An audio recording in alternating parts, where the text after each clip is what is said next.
I didn't slam the door. I didn't write a letter. I just left. That's the part nobody tells you about walking away from your family. You think it'll feel like something. A movie scene. Tears on the porch. A suitcase by the curb. The dramatic glance back at the kitchen window. It wasn't like that. I packed a duffel bag, zipped it, and walked out at 6:30 on a Tuesday morning while my mother was still in her bathrobe pouring coffee. She didn't ask where I was going. She knew. And she let me go.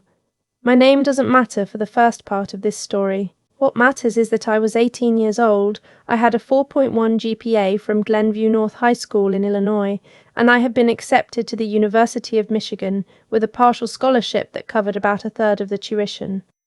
The other 2/3 was supposed to come from my parents. That had been the plan since I was 12. My father used to brag about it at his Rotary Club. Our girl's going to be a doctor. He'd say it with that proud thumb-in-the-belt-loop posture, like he'd already done the work himself. But the spring of my senior year, something shifted. I came home from school in April with my financial aid forms, the ones the school needed my parents to sign, and I set them on the dining room table. My mother slid them across to my father without looking at them. My father looked at me over his reading glasses and said, "We've been talking. We think it would be good for you to be independent." I remember laughing. I actually laughed because I thought he was joking. He wasn't. What followed was the longest conversation I'd ever had with my parents, and also the shortest, because nothing they said made any sense to me. But it took them an hour to say it. They talked about character. They talked about how their generation worked their way through school. They talked about how my younger sister, Brooke, was different. She was sensitive. She needed support. She wasn't a fighter like me. They talked about how I was so capable. That word, capable, like it was a curse they were laying on my head. My father said, "You'll be stronger for this." My mother said, "We believe in you." I said, "You promised." And my mother said, "We promised to raise you. We did that. Now it's your turn." I asked them, just to be clear, if they were going to pay for Brooke's college when her time came. My father said that wasn't fair to ask, because Brooke was 3 years away and they'd figure it out then. They figure it out, all right. 2 years later, when Brooke got into Indiana University, they wrote the check for the full year in one sitting. I know because I saw the bank statement when I came home for our grandfather's funeral. It was sitting on the kitchen counter. My mother saw me looking at it and didn't move it. But I'm getting ahead of myself. That summer, after graduation, I deferred my admission to Michigan. I didn't tell my parents. I just told the school I needed a year. I picked up a second job, on top of the lifeguarding gig I'd had since junior year, and I started waitressing nights at a diner off the interstate called Wally's. 12-hour days, sometimes 14. I lived at home because I couldn't afford rent, and every meal at that house felt like swallowing glass. My mother would make a pot roast on Sundays and ask me to pass the potatoes like nothing had happened. My father would ask if I was saving up. I'd say yes. He'd nod, satisfied, like he was watching a beautiful experiment unfold. By August, I had $4,000 saved and a sick, tight feeling in my chest that wouldn't go away. I'd run the numbers 100 times. Even with the scholarship, even with maximum federal loans, even if I took the cheapest dorm and ate ramen for 4 years, I was going to graduate with about $110,000 in debt. For a pre-med track. With med school still ahead, I sat on the floor of my bedroom one night with my laptop open, and I just stared at the numbers until they went blurry. I don't know exactly when I made the decision. It wasn't really a decision. It was more like a door opened in my mind that I hadn't known was there. There was an Air Force recruiter named Sergeant Macias who set up a booth at our high school every spring. He'd come back for the senior assemblies. I'd never paid him any attention because I'd had a plan. But I remembered he'd said something about a program. Health Professions Scholarship. The military pays for medical school if you serve. I'd written it off at the time. Now I couldn't stop thinking about it. I went to see him on a Wednesday in September. He remembered me. Of course he did. He remembered every kid who'd walked past his booth and pretended not to look. I told him what I wanted. He told me I'd need to enlist first if I wanted to go the officer route through the ROTC pipeline at a service academy, but there was another path. I could enlist, serve as a medic, do my undergrad part-time through the tuition assistance program, and then apply to officer candidate school and the HPSP for med school. He laid it all out on a yellow legal pad. He drew arrows. He drew years. He drew a long, narrow road with a finish line at the end that said Miss D. It was going to take me longer than the kids at Michigan. A lot longer. But I wasn't going to owe anybody anything when I got there, except the Air Force. And the Air Force would owe me back in the form of patience, training, and a uniform. I signed the papers in October. I told my parents at dinner. My father put down his fork and said, "The military. You're throwing away your future." I said, "You already threw it away. I'm picking it back up." My mother said, "So you're giving up on college?" I said, "No, I'm just not giving up on me." She started to cry, which was something I hadn't seen her do since her own mother's funeral. I almost felt bad. But then she said through the tears that I was being dramatic, that I was punishing them, that I was ungrateful, and the part of me that had been bending for 18 years to fit the shape of what they needed me to be, that part snapped clean in half. I left for basic training in January, Lackland Air Force Base, San Antonio, Texas. I had never been south of St. Louis in my life. The plane ticket cost me $340, which I paid for myself. Basic training is not a story I'm going to tell you in detail because honestly, most of it has blurred together. What I remember is being cold at 4 a.m, standing in formation. I remember a technical sergeant from Mississippi named T.S. Art Dalison who could not pronounce my last name and called me trainee whatever for 8.5 weeks. I remember the first time I shot a rifle and how my shoulder felt for 3 days after. I remember the first time someone in my flight cried, a kid from Oklahoma named Marcus, and how everyone pretended not to see. I remember calling home from the payphone after week 6, and my mother saying, "Are you sure you want to come back here for Christmas?" Brooke has a recital that night.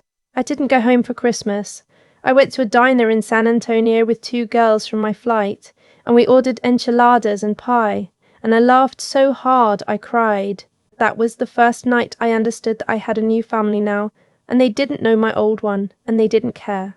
After basic, I went to Fort Sam Houston for medical technician training, 16 weeks of trauma medicine, IV insertion, combat first aid, pharmacology, anatomy. I was good at it. I was very good at it. I'd always thought I was smart, but I'd never been in a setting where I was rewarded for being smart and fast and steady under pressure, all at the same time. I graduated top of my class. I got my first set of stripes and my first duty assignment, Travis Air Force Base in California. I worked the emergency room on base. I started taking classes through the community college network the Air Force partners with, 2 at a time, 3 when I could swing it. I took algebra at 6 in the morning before shift. I took organic chemistry on my lunch breaks, sitting in the supply closet with a textbook propped on a box of saline bags. I took physics through correspondence. I took biology, virology, biochemistry, public health, all of it. I made senior airman. I made staff sergeant.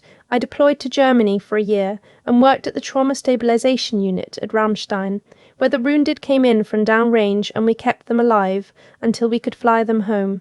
I held the hand of a 20-year-old infantryman from Kentucky who was going to lose both his legs, and I told him he was going to be okay, and then I went to the locker room and threw up. That was a Tuesday. By Friday, I was back on shift.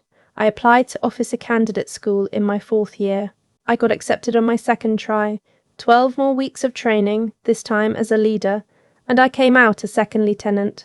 I applied for the health professions scholarship program. By that point, I had completed my undergraduate degree in biology with a 3.91 GPA, and I had MCAT scores in the 90th percentile. I got the scholarship. I got into the Uniformed Services University, the military's medical school in Bethesda, Maryland. Year 7 of this whole thing, I started med school.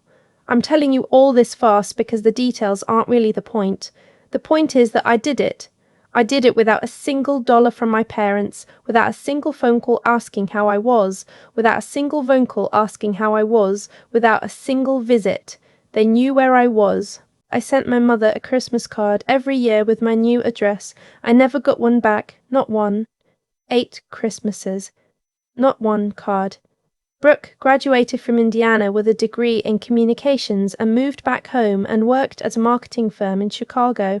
I knew this because I looked her up on Facebook from time to time, in the middle of the night when I was too tired to sleep, but too wired from caffeine to lie still.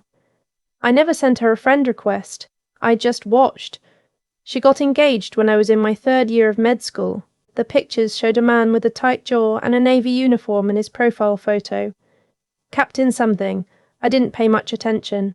I closed the laptop and went back to studying for my surgical rotation. I graduated from medical school in May, 8.5 years after I'd left Glenview. I matched into a surgical residency, general surgery with a trauma focus, at a major academic centre affiliated with the military. My parents weren't at my graduation. I didn't invite them. I was a captain in the Air Force, an MD, a surgical resident, and I was 27 years old. I had my own apartment in Maryland with a balcony that looked at trees, not at another building. I had a dog, a rescue mutt named Mabel, who slept on my feet. I had a savings account with actual savings in it. I had paid off every penny of the small loans I'd taken in my undergrad gap years. And then, on a Saturday in October, my phone rang. A number I didn't recognize, but with a 224 area code, Chicago suburbs. I almost didn't answer. Hello? There was a pause on the other end, then a woman's voice, careful, brittle, familiar in a way that made my stomach drop. Honey, it's Mum. I sat down on my kitchen floor. Mabel came over and put her head in my lap. How did you get this number? She laughed nervously. Your Aunt Karen. She said you'd given it to her last Easter when you sent the card. I had sent my aunt a card. I'd written my number on it, almost as a joke, because I knew Aunt Karen never used the phone. She must have given it to my mother. Or my mother had asked, "What do you want?" I said.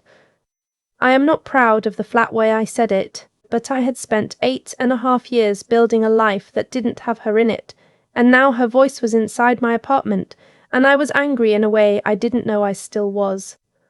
Brooke is getting married, she said. December 14th.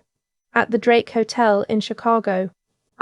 We want you to be there. You want me to be there. You're her sister. You haven't called me in 9 years. She was quiet for a long time. Then she said, I know we have things to talk about. Please, she wants you there. She specifically asked, she wants her sister. I almost laughed. Brooke had never wanted her sister. Brooke had spent her childhood telling her friends I was intense and not inviting me to sleepovers in our own house. But I let it go. I let a lot of things go in that phone call. Things I'd held for 9 years, like rocks in my pockets. I'll think about it, I said, and I hung up. I told myself for 2 weeks I wasn't going to go. I told Mabel. I told my best friend Priya, another resident, who told me bluntly that I should not go, that walking back into that room was going to feel like opening a door I'd nailed shut. I told my therapist, a woman named Dr. Ma, Linwood, who I'd been seeing for 2 years and who had helped me understand that what my parents had done to me had a name, and the name was parentification mixed with favoritism, mixed with something colder. I still didn't have a word for. Dr. Linwood didn't tell me what to do. She just asked, what would going there mean to you? And I said I didn't know, but I knew the whole time. I wanted them to see me, not in a small way, not in a look how I turned out way. I wanted them to look at me and finally, see the daughter they had thrown out into the cold and watched grow into something they couldn't have built if they'd tried. I RSVP'd, yes. I flew into O'Hare on a Friday afternoon, the day before the wedding. I booked a room at the Drake itself, because I wasn't going to stay at my parents' house, and I wasn't going to put myself 15 miles away and rely on ride shares. I wanted to be 5 floors above the ballroom. I wanted my own door, my own key, my own elevator. The rehearsal dinner was that night. I didn't go. My mother texted me 3 times. I told her I'd had a flight delay. I went to bed early and watched the snow start to fall over Michigan Avenue. The wedding was at 4 in the afternoon. I'm going to tell you about my dress, because it matters. I had bought it 6 months earlier at a boutique in Georgetown. for a navy ball I'd attended with a friend. Long, dark green, almost black, with a clean column silhouette. No jewellery except small pearl studs from my grandmother, the only thing of hers I'd ever asked for. My hair pulled back, simple, but underneath the dress, that was the part nobody knew. Underneath, I had on my uniform tights, the dark hose, and the right shoes, and in my hotel room, hanging in the closet, was my Air Force service dress uniform with my captain's bars, my surgical residency cord, my deployment ribbon, and my name tape, DR, Ort Callista. I had brought it for a reason I couldn't explain to myself. Just in case. I came down to the ballroom at 3:45. I sat in the back row, in the dress, the dark green dress. My parents were near the front, my father in a tux he hadn't worn since his 50th birthday, my mother in a champagne-coloured gown with too much hairspray. They didn't see me come in. I didn't want them to. Brooke walked down the aisle in a white mermaid gown that probably cost more than my first year of community college tuition. She was crying. She looked beautiful. I felt something I didn't expect, a tug, a small grief for the sister I'd never had and never would. She didn't see me either. The groom, my new brother-in-law, was standing at the altar in his service dress uniform. United States Navy. Lieutenant. I could see from his shoulder boards. The Navy chaplain officiating gave the homily. Brooke and her groom exchanged vows. They kissed. Everyone clapped. I clapped too. The reception was in the adjoining ballroom. I waited until everyone had filtered through before I went in. I had decided, somewhere between the ceremony and the cocktail hour, that I wasn't going to make a scene. I was going to congratulate Brooke. I was going to make polite conversation. I was going to leave by 9. I made it to the cocktail hour. I had a glass of champagne in my hand and I was talking to my cousin Greg, who I hadn't seen since I was 16, and who hugged me and said, "We didn't know if you'd come, we didn't know what happened with you, we just heard your parents say you'd moved away." That was the story they'd told. Moved away, like I'd transferred for a job. I was about to answer Greg when my mother appeared at my elbow. She was holding a glass of white wine. Her eyes were already glassy. She had clearly had a few. She looked me up and down. Her mouth did that thing it always did when she disapproved, a little tightening at the corner like a drawstring being pulled. "Well," she said, "there you are. Hi, Mum. You came." "After all this time, I came because Brooke asked." She tilted her head, looked at my dress, looked at my shoes, looked to my left hand. No ring. No husband. No date. No. "What is it you do again?" Mum said something about the army, but that can't be right. Air Force. She made a small sound, not quite a laugh, not quite a sigh. All this time, all these years away from us. For what? To be a soldier? I didn't answer. She took a sip of her wine. "I just don't understand it. You had every advantage. You had a good home. You had a good father. You had every opportunity. And you threw it all away for a uniform. Honestly, what is a lowly enlisted girl like you even doing back here? You look out of place."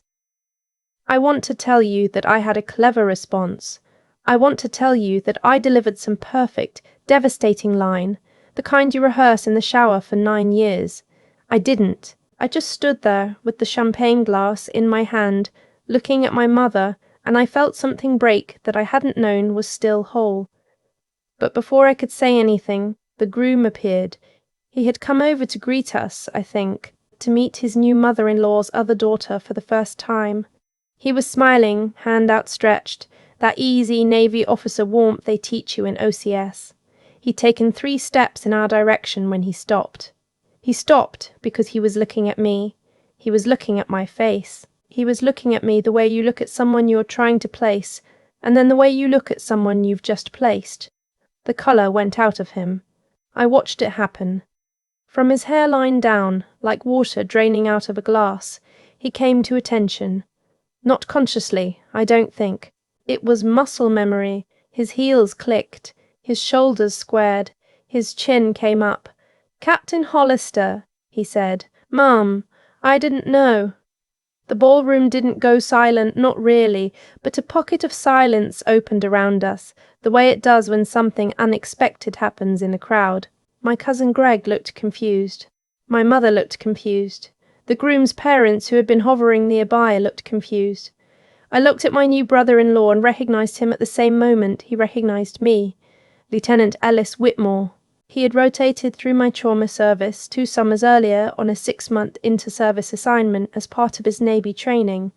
He had stood in my operating room for 19 surgeries. I had taught him how to place a chest tube. I had written him a recommendation letter. "At ease, Lieutenant," I said quietly. "It's a wedding, please." He didn't relax. He couldn't. He was too well trained. He said, "Mom, I had no idea you were related to Brooke. She said her sister was estranged." "She didn't. I'm sorry, ma'am. I didn't make the connection." My mother was looking back and forth between us. Her wine glass had stopped halfway to her mouth. She said, "Captain?" Ellis turned to her with the patient, formal expression that junior officers learn to use on civilians. "Ma'am, your daughter is a captain in the Air Force. She's a surgeon. She trained me. She's one of the best trauma surgeons in the Joint Medical Service." My mother's mouth opened. She didn't say anything. My father had walked up by then. He had heard the last sentence. He looked at me, then at Ellis, then back at me. "A surgeon." "Yes," I said. "Dad, a surgeon. But you joined to be a medic." "I was a medic. Then I was a senior airman. Then I was a senior airman. Then I was a senior airman. Then I was a staff sergeant. Then I went to officer candidate school. Then I went to medical school. Now I'm a surgical resident, 4th year, at Walter Reed on a military scholarship." He looked stunned, like I'd been speaking another language and he was only catching every 3rd word. My mother said, "Why didn't you tell us?" I almost smiled. I really almost did. "I sent you a Christmas card every year for 9 years, Mum. I included my address. I included my rank, after I had one. You never wrote back, not once." She blinked. "I sent you my medical school graduation announcement. You never responded." She opened her mouth, closed it. "I sent you a photo of my white coat ceremony. You sent it back. I have the envelope at home. You wrote 'Return to Sender' on it in red pen."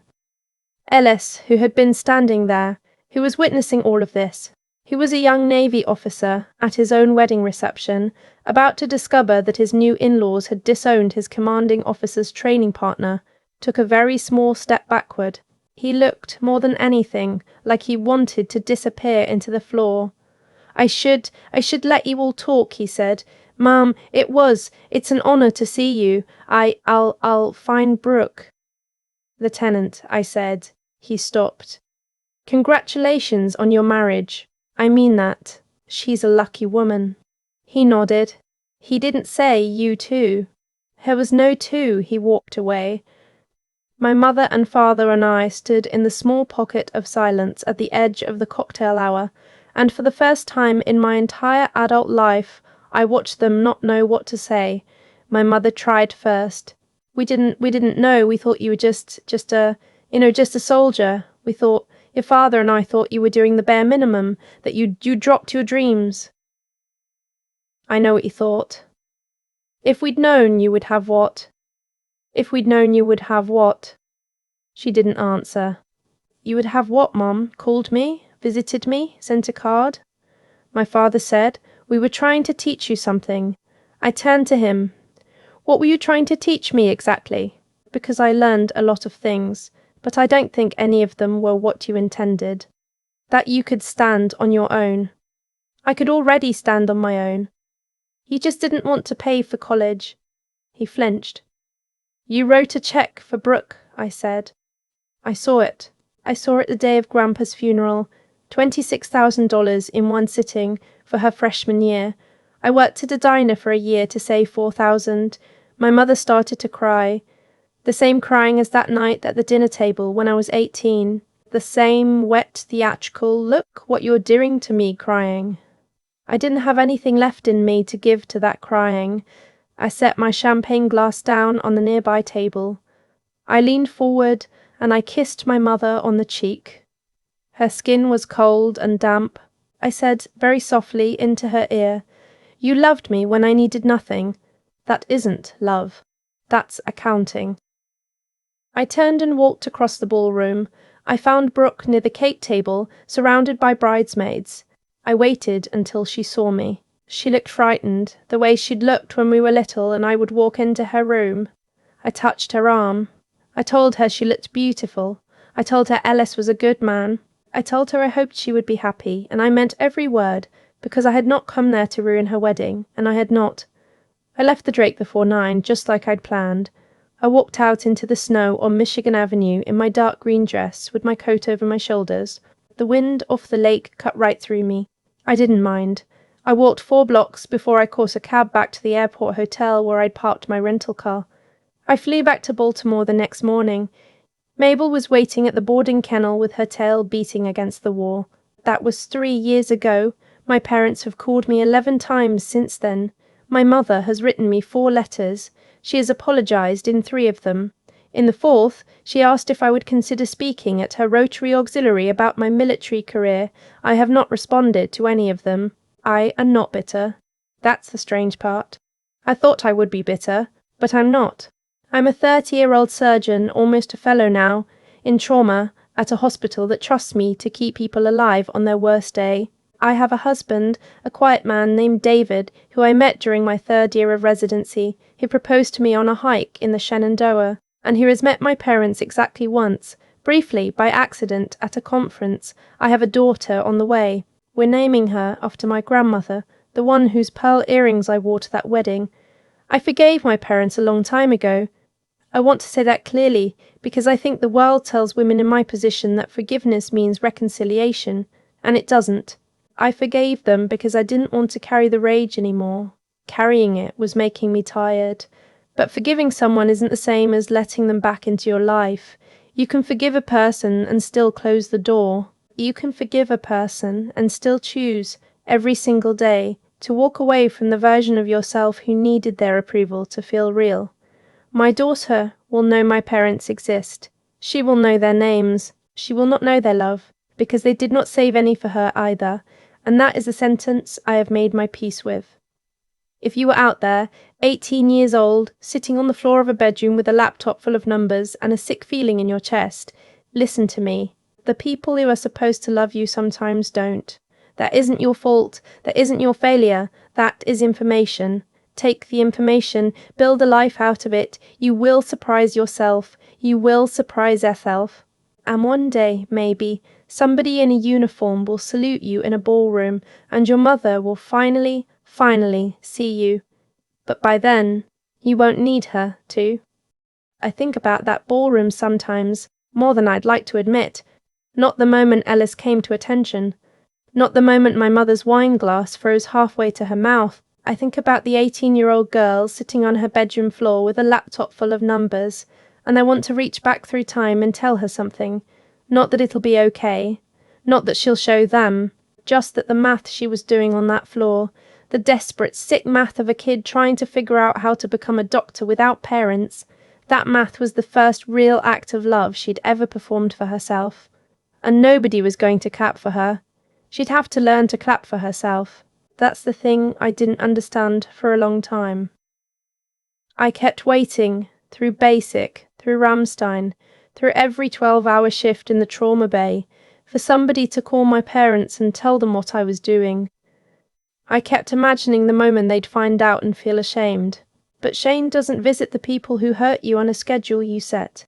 It comes when it comes, and sometimes it doesn't come at all.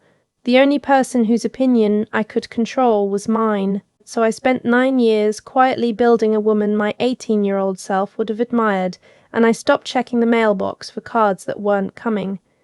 If there's one thing I've learned, it's that character is built in the years no one is watching.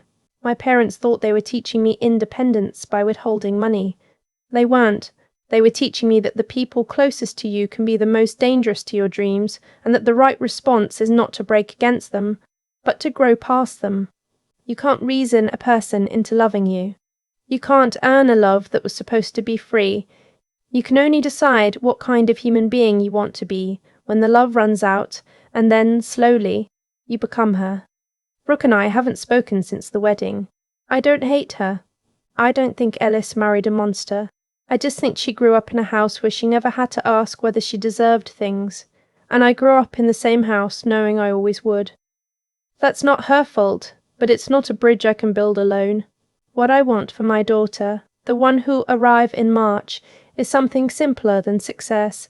I want her to know that her worth was never up for negotiation, that nobody, not me, not her father, not a teacher, not a boyfriend, not a boss, gets to vote on whether she deserves to take up space in the world.